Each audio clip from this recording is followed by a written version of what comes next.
ప్రముఖ పుణ్యక్షేత్రం తిరుమలలో కొంతమంది స్వార్థ రాజకీయాలకు వాడుకోవడం దురదృష్టకరమన్నారు AP BJP vice president Vishnuvardhan Reddy. కనైనా అలాంటి పనులు మానుకోవాలని పరోక్షంగా వైసీపీకి సూచించారు. శ్రీవారిని దర్శించుకున్న ఆయన రాజకీయ భవిష్యత్తు కోసం తిరుమలలో వివాదాస్పద ప్రాంతంగా చిత్రీకరించడం దారుణమన్నారు. మేము అధికారంలో లేం కాబట్టి ఏదైనా రాజకీయం చేయొచ్చు అనుకుంటే కుదరదని చురకలంటించారు. సమస్యలుంటే అధికారుల దృష్టికి తీసుకురావాలే తప్ప రాజకీయం చేయడం సమంజసం కాదన్నారు విష్ణువర్ధన్ రెడ్డి.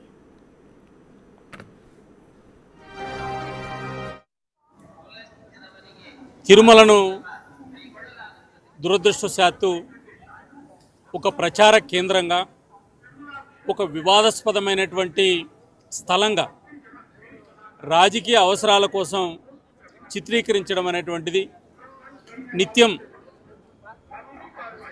సామాజిక మాధ్యమాల్లో కానీ, మీడియాలో కానీ, లేదా ఇతర మాధ్యమాల్లో కానీ తిరుమల గురించి వస్తున్నటువంటి చేస్తున్నటువంటి ప్రచారాలకు సంబంధించిన విషయంలో